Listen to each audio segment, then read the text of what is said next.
नमस्कार दोस्तों, उत्तराखंड के चार धाम केदारनाथ की यात्रा को शुरू होने में कुछ ही दिन बचे हैं। आपको बता दें कि इस वर्ष केदारनाथ यात्रा 10 मई से प्रारंभ होकर 20 नवंबर तक चलेगी। तो अगर आप भी इस वर्ष केदारनाथ जाने का प्लान बना रहे हैं तो ये वीडियो आपके लिए बेहद ज़रूरी और उपयोगी साबित होने वाली है, क्योंकि इस वीडियो के जरिए मैं आपको केदारनाथ यात्रा से जुड़ी छोटी जानकारी आपके साथ साझा करने वाला हूँ। वीडियो में आगे बढ़ने से पहले आपसे रिक्वेस्ट है कि आप वीडियो को लाइक करके चैनल को जरूर सब्सक्राइब कर लीजिए। तो चलिए सबसे पहले बात करते हैं कि केदारनाथ जाने के लिए आपको किन किन डॉक्यूमेंट्स की जरूरत पड़ेगी। तो दोस्तों, यात्रा करने से पहले आपको यात्रा पास बनवाने की जरूरत पड़ेगी। यात्रा पास के लिए आप ऑनलाइन भी अप्लाई कर सकते हैं और ऑफलाइन भी बनवा सकते हैं। यात्रा पास ऑनलाइन बनवाने के लिए स्क्रीन पे आपको वेबसाइट दिख रही होगी, जहां पे आप अपनी पर्सनल डिटेल्स और यात्रा की डेट आदि फिल करके अपना यात्रा पास अप्लाई कर सकते हैं। आप अपने मोबाइल, लैपटॉप, कंप्यूटर किसी भी डिवाइस से ऑनलाइन यात्रा पास अप्लाई कर सकते हैं और मात्र 5 मिनट में आपको PDF के रूप में अपना यात्रा पास मिल जाएगा। उसके बाद आप इस यात्रा पास की 2-3 फोटोकॉपी या प्रिंट आउट अपने साथ जरूर रखें। इसके अलावा आप ऑफलाइन यात्रा पास भी हरिद्वार, ऋषिकेश, रुद्रप्रयाग में बनवा सकते हैं, जिसके लिए आपको 2 पासपोर्ट साइज फोटो और आधार कार्ड की जरूरत पड़ेगी। लेकिन मैं आपको सजेस्ट करूंगा कि आप ऑनलाइन यात्रा पास ही बनवा लें, क्योंकि ऑफलाइन में आपको लंबी लाइन में लगना पड़ेगा, जिससे आपका काफी समय खराब होगा। दोस्तों, ऑनलाइन यात्रा पास कैसे बनाना है, अगर ये समझ में नहीं आ रहा है तो इस वीडियो के डिस्क्रिप्शन बॉक्स में जाइए। वहां पे आपको एक वीडियो का लिंक मिल जाएगा, जिसमें स्टेप बाय स्टेप आप देख सकते हैं कि कैसे यात्रा पास के लिए अप्लाई करना है, और मात्र 4 से 5 मिनट में आपका पास जनरेट होके आपको मिल जाएगा। चलिए, अब आपका यात्रा पास बन चुका है। अब आप अपनी यात्रा की शुरुआत कर सकते हैं। अब बात कर लेते हैं कि आखिर आप केदारनाथ पहुंचेंगे कैसे। दोस्तों, आप देश के किसी भी शहर में रहते हो, किसी भी कोने में रहते हो, आपको केदारनाथ जाने के लिए सबसे पहले हरिद्वार या फिर ऋषिकेश पहुंचना पड़ेगा। हरिद्वार की कनेक्टिविटी देश के लगभग सभी प्रमुख शहरों से काफी अच्छी है और ऋषिकेश की कनेक्टिविटी सिर्फ कुछ ही शहरों से अच्छी है। तो अगर आपके शहर से ऋषिकेश के लिए ट्रेन मिल जाती है तो बहुत अच्छी बात है, और अगर ऋषिकेश के लिए ट्रेन नहीं मिलती है तो आप हरिद्वार आ जाइए। इसके अलावा अगर आप ऐसे शहर में रहते हैं जहां से ना तो ऋषिकेश और ना ही हरिद्वार के लिए ट्रेन मिलती है, तो आप दिल्ली आ जाइए और दिल्ली से आपको हरिद्वार और ऋषिकेश दोनों जगह के लिए आसानी से ट्रेन मिल जाएगी। इसके अलावा अगर आप बस के जरिए जाना चाहते हैं तो दिल्ली से हरिद्वार के लिए आपको AC और नॉन AC दोनों तरह की बसेज मिल जाएंगी। और अगर आप फ्लाइट के जरिए जाना चाहते हैं तो यहाँ का नज़दीकी एयरपोर्ट देहरादून में स्थित जॉली ग्रंट एयरपोर्ट है, जो हरिद्वार से 40 किलोमीटर की दूरी पर है, और आप एयरपोर्ट से टैक्सी के जरिए हरिद्वार पहुंच सकते हैं। तो कुछ इस तरह से आप अपने शहर से हरिद्वार पहुंच जाएंगे। चलिए अब बात करते हैं कि आप हरिद्वार से आगे की यात्रा कैसे करेंगे। दोस्तों, हरिद्वार पहुंचने के बाद आपको हरिद्वार से आगे जाना होगा सोनप्रयाग। हरिद्वार बस स्टैंड से आपको सोनप्रयाग के लिए बसेस मिल जाएंगी, लेकिन जब केदारनाथ मंदिर के कपाट खुलते हैं तो शुरुआत के 10-15 दिन ज्यादातर बसें जो सोनप्रयाग के लिए चलती हैं वो हरिद्वार से नहीं बल्कि ऋषिकेश से चलती हैं। इसीलिए अगर आप कपाट खुलने के 15-20 दिन के अंदर ही दर्शन करने जा रहे हैं तो बेटर ऑप्शन यही रहेगा कि आप हरिद्वार में बस का इंतजार न करें और ऋषिकेश आ जाएं, जहां से सोनप्रयाग के लिए आसानी से बस मिल जाएगी। हरिद्वार से ऋषिकेश की दूरी मात्र 25 किलोमीटर है और टेम्पो का किराया 60 रुपए लगेगा, और आप 40 से 45 मिनट में हरिद्वार से ऋषिकेश पहुंच जाएंगे। अगर आप कपाट खुलने के 15-20 दिन के बाद दर्शन के लिए जाते हैं तो भीड़ थोड़ा कम हो जाएगी, और तब आपको हरिद्वार से भी आसानी से बस मिल जाएगी सोनप्रयाग के लिए। आपको ऋषिकेश जाने की जरूरत नहीं पड़ेगी। बस के टाइमिंग की बात करें तो हरिद्वार और ऋषिकेश से सोनप्रयाग की जो बसेज हैं वो सुबह 4 बजे से सुबह 8 बजे तक चलती हैं। अगर आप सुबह 8-9 बजे के बाद सोनप्रयाग के लिए बस की तलाश कर रहे हैं तो आपको नहीं मिलेगी, इसीलिए आप सुबह 8 बजे तक हर हाल में बस पकड़ लें। अगर आप लेट हो जाते हैं तो आपको टैक्सी या शेयरिंग टैक्सी का सहारा लेना पड़ेगा। तो इसीलिए दोस्तों, आपको अपनी यात्रा कुछ इस तरह से प्लान करनी है कि आप हरिद्वार सुबह जल्दी पहुंच जाएं। जल्दी का मतलब है सुबह 8 बजे तक, और जल्दी इसलिए पहुंचना है क्योंकि केदारनाथ के लिए जो बसेस चलती हैं वो सुबह 4 बजे से सुबह 7-8 बजे तक ही चलती हैं, क्योंकि हरिद्वार से केदारनाथ का रास्ता पहाड़ों के बीच से होके गुजरता है, जहां पे अगर 7-8 बजे के बाद बसेस चलेंगी तो पहुंचते पहुंचते रात हो जाएगी, और पहाड़ी रास्तों पे रात में बसें नहीं चलती हैं। हरिद्वार से सोनप्रयाग की दूरी 230 किलोमीटर है और बस का किराया 600 रुपए लगेगा। वहीं पे ऋषिकेश से सोनप्रयाग की दूरी 207 किलोमीटर है और बस का किराया 560 रुपए पड़ेगा। दोस्तों, आपको बता दें कि ये किराया पिछले सीजन का है, इस साल 10-20 रुपए बढ़ सकता है। दोस्तों, हरिद्वार से ऋषिकेश की बस बुकिंग आप वहां पहुंच के ऑन द स्पॉट भी कर सकते हैं, लेकिन आप भीड़ भाड़ से बचना चाहते हैं तो रेड बस के थ्रू आप हरिद्वार से सोनप्रयाग के लिए ऑनलाइन बसेस भी बुक कर सकते हैं। ऑफलाइन का किराया जहां पर 600 रुपये पड़ेगा, वहीं पे अगर आप ऑनलाइन बुक करेंगे तो ये बस आपको 1000 रुपये की पड़ेगी। लेकिन ऑनलाइन में ये आपको सुविधा हो जाएगी कि वहां पे बस मिलेगी या नहीं मिलेगी भीड़ की वजह से, उससे आप बच जाएंगे। इसके अलावा अगर आप शेयरिंग टैक्सी से जाते हैं तो 900 से 1000 रुपये पर पर्सन चार्ज पड़ेगा, और अगर आप प्राइवेट टैक्सी बुक करते हैं तो 4 सीटर टैक्सी आपका 4000 से 5000 रुपये में बुक हो जाएगी। अगर आप सुबह 5-6 बजे तक हरिद्वार या ऋषिकेश से बस पकड़ लेते हैं तो सोनप्रयाग पहुंचने में करीब 7 घंटे का समय लग जाएगा, लेकिन ट्रैफिक ज्यादा होता है तो 9-10 घंटे भी लग जाते हैं। सफर शुरू होने के 2 घंटे बाद तीन धारा नाम की एक जगह पड़ती है जहां पे बस 20 से 25 मिनट के लिए रुकती है। यहां पे आप अपना ब्रेकफास्ट या नाश्ता कर सकते हैं। फिर बस तीन धारा से आगे बढ़ेगी और आधे घंटे के बाद पंच प्रयाग में से एक देवप्रयाग देखने को मिलेगा, जहां पे आपको भागीरथी और अलकनंदा नदियों का बेहद खूबसूरत संगम देखने को मिलेगा। यहाँ पे बस नहीं रुकती है, लेकिन चलते चलते आप बस की विंडो से सुंदर दृश्य देख पाएंगे। अगर आप बस के अलावा शेयरिंग टैक्सी से सफर कर रहे हैं तो यहाँ पे आप टैक्सी को रुकवा के 10-15 मिनट फोटोग्राफी या वीडियोग्राफी भी कर सकते हैं। टैक्सी से यात्रा करने का ये एडवांटेज मिलता है। इसके बाद आप रुद्रप्रयाग, गुप्त काशी और फाटा होते हुए 7 से 8 घंटे में सोनप्रयाग पहुंच जाएंगे। बस आपको सोनप्रयाग से 1 किलोमीटर पहले सीतापुर में उतार देगी। सभी बसें सीतापुर तक ही जाती हैं। उसके बाद सीतापुर से 1 किलोमीटर पैदल चल के आप सोनप्रयाग पहुंच जाएंगे। अगर आप टैक्सी या शेयरिंग टैक्सी से जाते हैं तो वो आपको सोनप्रयाग तक ले जाएगी, और अगर आप बस से जाते हैं तो वो आपको सीतापुर तक ले जाएगी। अगर आप अपनी पर्सनल कार या बाइक से आ रहे हैं तो सोनप्रयाग और सीतापुर दोनों जगह कार और बाइक के लिए पार्किंग की सुविधा उपलब्ध है। अगर आप ऋषिकेश या हरिद्वार से 5-6 बजे निकलते हैं तो दोपहर 2 से 3 बजे तक आप सोनप्रयाग पहुंच जाएंगे। सोनप्रयाग पहुंचने के बाद इस दिन आप चाहें तो यहीं पे यानी सोनप्रयाग में ही रुक सकते हैं, या फिर आप चाहें तो सोनप्रयाग से 5 किलोमीटर आगे गौरीकुंड चले जाएं, वहां पे नाइट स्टे करें और अगले दिन गौरीकुंड से केदारनाथ मंदिर के लिए ट्रेकिंग या पैदल चढ़ाई शुरू कर सकते हैं। सोनप्रयाग से गौरीकुंड की जो 5 किलोमीटर की दूरी है वो शेयरिंग टैक्सी के जरिए मात्र 50 रुपए में तय हो जाएगी। लेकिन मैं आपको सजेस्ट करूंगा कि इस दिन आप गौरीकुंड न जाएं और सोनप्रयाग में ही रुकें, क्योंकि सोनप्रयाग में आपको सस्ते होटल्स, कमरे, डॉर्मेट्री आदि मिल जाएंगे, जबकि गौरीकुंड में इसके दाम 2 गुना 3 गुना हो जाते हैं। चलिए अब सोनप्रयाग में रुकने की बात करते हैं।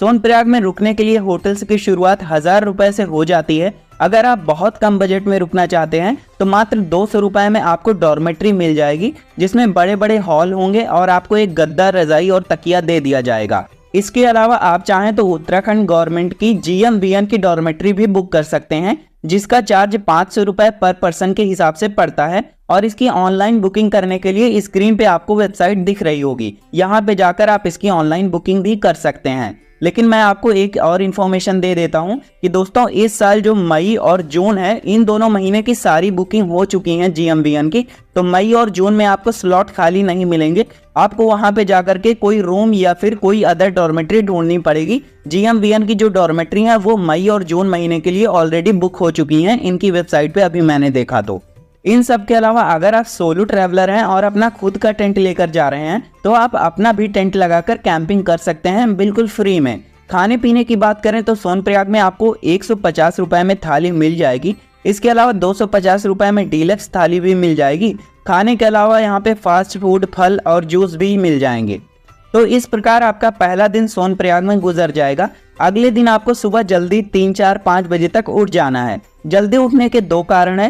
पहला तो ये कि अगर आप डॉर्मेट्री में स्टे कर रहे हैं और लेट में सो के उठते हैं तो टॉयलेट के बाहर भी आपको लाइन में लगना पड़ेगा। दूसरा कारण सुबह जल्दी उठने का ये है कि अगर आपको सोनप्रयाग से गौरीकुंड के लिए निकलना है, जिससे पहले आपको सोनप्रयाग में ही लाइन में लग के अपना यात्रा पास चेक करवाना होता है। यहाँ पे आपका यात्रा पास चेक होगा, उसके बाद ही आपको सोनप्रयाग से आगे जाने दिया जाएगा। जितनी जल्दी आप उठ जाएंगे उतनी छोटी लाइन में आपको लगना पड़ेगा। 5 बजे के बाद अगर आप उठते हैं तो आपको 1-2 किलोमीटर की लंबी लाइन में लगना पड़ेगा और आपका काफी ज्यादा समय खराब होगा। यात्रा पास वेरीफाई होने के बाद आपको 50 रुपए में सोनप्रयाग से गौरीकुंड के लिए टैक्सी मिल जाएगी और मात्र 15 से 20 मिनट में आप 5 किलोमीटर की दूरी तय करके सोनप्रयाग से गौरीकुंड आ जाएंगे।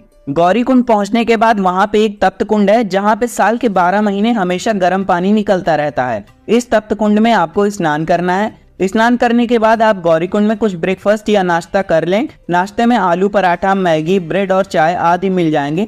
नाश्ता आपका 60 रुपए में आसानी से हो जाएगा। नाश्ता करने के बाद आपके पास जो एक्स्ट्रा सामान या लगेज है उसको आप यहाँ गौरीकुंड में क्लॉक रूम में सबमिट कर सकते हैं। सामान या बैग रखने का 100 रुपए प्रति बैग चार्ज करते हैं 48 घंटे के लिए। इतना सब कुछ करने के बाद अब आपको गौरीकुंड से केदारनाथ मंदिर तक की पैदल ट्रेक करना है। इसीलिए अब बात करते हैं केदारनाथ ट्रेक के बारे में। दोस्तों, जो सबसे बड़ा कंफ्यूजन है कि गौरीकुंड से केदारनाथ ट्रेक की लंबाई कितनी है, आखिर हमें कितने किलोमीटर पैदल चलना पड़ेगा। दोस्तों, केदारनाथ ट्रेक की लंबाई की बात करें तो गौरीकुंड में जो साइन बोर्ड लगा है वहां पे केदारनाथ ट्रेक की लंबाई 16 किलोमीटर बताई गई है, लेकिन केदारनाथ ट्रेक वास्तव में 22 किलोमीटर का है। 16 किलोमीटर पुराना रास्ता था जो 2013 में केदारनाथ आपदा में बह गया और उसके बाद से जो नया रास्ता है वो 22 किलोमीटर लंबा है। केदारनाथ ट्रेक के डिफिकल्टी लेवल की बात करें तो ये मॉडरेट लेवल का ट्रेक है, यानी ना तो बहुत ज्यादा मुश्किल और ना ही बहुत ज्यादा आसान। फिर भी अगर आप पहली बार पहाड़ी क्षेत्रों में जा रहे हैं और केदारनाथ की चढ़ाई करते हैं तो आपको थोड़ा मुश्किल तो लगेगा ही, अगर आपने इससे पहले कोई ट्रेक नहीं किया है तो। इस 22 किलोमीटर के पूरे रास्ते में आपको खाने पीने की बहुत सी दुकानें, आराम करने के लिए बेंच और बारिश से बचने के लिए टीन शेड आपको मिल जाएंगे। इसके अलावा रास्ते में पानी पीने के लिए वाटर टैप लगे हैं, साथ ही साथ थोड़े थोड़े दूर पर टॉयलेट्स की भी सुविधा आपको मिल जाएगी। पूरे रास्ते में ट्रेक के दौरान लगभग सभी जगह पे एयरटेल और जियो का नेटवर्क भी मिल जाएगा। साथ ही साथ कुछ जगहों पर फ्री वाईफाई जोन भी है, तो नेटवर्क की कोई समस्या आपको नहीं होगी। रास्ते में खाने पीने की जो दुकानें हैं वहां पे मैगी, आलू पराठा, राजमा चावल, दाल चावल और इसके साथ साथ चाय, कॉफी, कोल्ड ड्रिंक और स्नैक्स में बिस्किट, नमकीन ये चीजें मिल जाएंगी। जो पैकेट वाली चीजें हैं वो MRP से 2 से 3 गुना रेट पे मिलती हैं। जैसे 10 वाला बिस्किट आपको 30 रुपए का मिलेगा, 20 वाली कोल्ड ड्रिंक आपको 50 रुपए की मिलेगी, बाकी 60 रुपए में दाल चावल, 50 रुपए का आलू पराठा, 50 रुपए की मैगी, 20 रुपए की चाय, 30 रुपए की कॉफी और पानी की बोतल भी आपको 50 रुपए की मिलेगी और राजमा चावल 80 रुपए का मिल जाएगा। MRP वाली चीजें आप 2 से 3 गुना रेट पर ही पाएंगे, क्योंकि उतनी ऊपर पहुंचाने में काफी मेहनत लगती है, इसलिए उनके दाम बढ़ जाते हैं। इसके अलावा रास्ते में किसी किसी जगह पर आपको मेडिकल कैंप्स भी मिल जाएंगे, जहां पे आप खांसी, जुकाम, बुखार, सर दर्द इन सभी की दवाइयां मुफ्त में ले सकते हैं। अगर आप सुबह 8-9 बजे गौरीकुंड से ट्रेक शुरू कर देते हैं तो करीब शाम 5 बजे तक आप मंदिर के निकट पहुंच जाएंगे। केदारनाथ ट्रेक को पूरा करने में 8 से 9 घंटे का समय लग जाता है। चलिए मान लेते हैं कि शाम 5-6 बजे तक आप ट्रेक कंप्लीट कर लेते हैं, तो मैं आपको सजेस्ट करूंगा कि इस दिन आप दर्शन करने की लाइन में ना लगें, क्योंकि इतना लंबा ट्रेक करके आप आ रहे हैं तो आपकी शरीर काफी थकी हुई होगी और दर्शन करने में भी आपको 3-4-5 घंटे लाइन में लगने पड़ सकते हैं और रात 9 बजे मंदिर के कपाट भी बंद हो जाते हैं। इसीलिए इस दिन आप मंदिर से 1 किलोमीटर पहले ही पड़ता है बेस कैंप। यहाँ पे आप नाइट स्टे करें और अगले दिन सुबह आप दर्शन की लाइन में लगें। केदारनाथ बेस कैंप के पास रुकने के लिए GMVN के बहुत सारे टेंट हैं, जहाँ पे आप 560 रुपए पर पर्सन के हिसाब से रुक सकते हैं। आप इसकी ऑनलाइन बुकिंग भी कर सकते हैं GMVN की वेबसाइट से और ऑफलाइन बुकिंग भी वहां पहुंचने के बाद कर सकते हैं। तो इस रात आप केदारनाथ बेस कैंप के पास टेंट में नाइट स्टे करेंगे। अगली सुबह आप जल्दी उठ जाएं, फ्रेश होकर स्नान कर लें। नहाने के लिए आपको यहाँ पे गर्म पानी मिल जाएगा। 1 बाल्टी गर्म पानी के लिए आपको 100 रुपए देना पड़ेगा। बाकी अगर आप बर्फीले पानी से नहा सकते हैं तो उसका कोई खर्चा नहीं होगा। अब आप टेंट से बाहर निकलकर मुख्य मंदिर की ओर दर्शन के लिए चल दें। केदारनाथ बेस कैंप से मुख्य मंदिर मात्र 1.5 किलोमीटर की दूरी पर है और आप सुबह 4-5 बजे ही दर्शन की लाइन में आ जाएं। लाइन में लगने से पहले आप प्रसाद भी खरीद लें। यहाँ पे प्रसाद 50 रुपए, 100 रुपए, 250 रुपए और 500 रुपए का मिल जाएगा। सुबह 4-5 बजे आप लाइन में लग जाते हैं तो 2 से 3 घंटे में दर्शन हो जाएंगे। अगर आप 6-7-8 बजे तक लाइन में लगते हैं तो आपको 7 से 8 घंटे दर्शन करने में लग जाएंगे। अगर आप इतनी लंबी लाइन में नहीं लगना चाहते हैं तो आप VIP दर्शन भी कर सकते हैं, जिसकी 1000 रुपए की पर्ची कटेगी और आप आधे से 1 घंटे में दर्शन कर पाएंगे। VIP दर्शन के लिए वहां पे बहुत से पुजारी रहते हैं जो पर्ची बनवा देंगे और आपको वो प्रवेश कराते हैं निकास द्वार से, यानी एग्जिट गेट से ले जाएंगे, इसीलिए दर्शन जल्दी हो जाता है। दर्शन करने के बाद अब आपको इसी दिन ट्रेक डाउन करके नीचे गौरीकुंड वापस आ जाना है। चढ़ने में जो आपको 8 से 9 घंटे का समय लगा था, उतरने में मात्र 4 से 5 घंटे का समय ही लगेगा। अगर आप दोपहर 12 बजे तक दर्शन कर लेते हैं तो आप शाम 5-6 बजे तक वापस गौरीकुंड आ जाएंगे। गौरीकुंड आने के बाद आपने यहाँ पे जो क्लॉक रूम में अपना लगेज सबमिट किया था या सामान रखा था उसको आप वापस ले लीजिए और उसके बाद आप गौरीकुंड से 50 रुपए शेयरिंग टैक्सी के जरिए 5 किलोमीटर नीचे उतरकर सोनप्रयाग आ जाएंगे। तो दोस्तों, सोनप्रयाग आने के बाद यहाँ पे आप डॉर्मेट्री में नाइट स्टे कर सकते हैं और उसके बाद आप अपना डिनर भी यहीं सोनप्रयाग में कर सकते हैं। अगली सुबह आप 7-8 बजे तक सोनप्रयाग से हरिद्वार या ऋषिकेश के लिए बस पकड़कर आ जाइए वापस। उसके बाद आप हरिद्वार या ऋषिकेश से अपने शहर जा सकते हैं। तो कुछ इस तरह से आपकी केदारनाथ यात्रा संपूर्ण हो जाएगी। चलिए अब बात करते हैं कि इस यात्रा में आपके कुल कितने दिन खर्च होंगे। दोस्तों इस यात्रा में मैंने जो इनिशियल पॉइंट और फाइनल पॉइंट माना है वो हरिद्वार या ऋषिकेश को माना है, क्योंकि आप सभी लोग अलग अलग शहर से आ रहे होंगे, इसीलिए जो आपकी यात्रा का इनिशियल पॉइंट है वो भी मैं हरिद्वार मान के चल रहा हूँ और फाइनल पॉइंट वो भी हरिद्वार को मान के चल रहा हूँ। तो पहले दिन की बात करें तो दोस्तों हरिद्वार से सोनप्रयाग जाने में निकल जाएगा। वहीं पे दूसरा दिन आपका सोनप्रयाग से केदारनाथ बेस कैंप का ट्रेक करने में निकल जाएगा और तीसरा दिन आपका केदारनाथ दर्शन और दर्शन करने के बाद वापस सोनप्रयाग आने में निकल जाएगा। और इसके अलावा जो चौथा दिन होगा वो आपका सोनप्रयाग से वापस हरिद्वार आने में चला जाएगा। तो कुछ इस प्रकार से आपका हरिद्वार से केदारनाथ और वापस केदारनाथ से हरिद्वार तक की राउंड ट्रिप आपकी 4 दिनों में हो जाएगी। इसके अलावा एडिशनल दिनों को आप ऐड कर सकते हैं जो आपका शहर से हरिद्वार जाने में और हरिद्वार से वापस आपको अपने शहर आने में लगेंगे। चलिए अब बात कर लेते हैं कि केदारनाथ आपको कब जाना चाहिए। तो दोस्तों केदारनाथ वैसे साल भर में 5-6 महीने ही ओपन रहता है और 5-6 महीने क्लोज रहता है। तो मैं आपको बता दूं कि इस साल केदारनाथ यात्रा मई से ओपन हो रही है, 10 मई से, और ये 20 नवंबर तक चलेगी। तो बात कर लेते हैं कि आपको कब जाना चाहिए। तो दोस्तों कपाट होने के 15-20 दिन तक भीड़ बहुत ज़्यादा रहती है और इस वजह से सारी चीज़ें भी बहुत महंगी मिलती हैं और रुकने के लिए भी आपको सारे होटल्स और डॉर्मेट्री लगभग फुल मिलते हैं। तो काफ़ी ज़्यादा दिक्कत होती है शुरुआत के 15-20 दिन तक, तो इस दिन आप जाने से अवॉइड करें।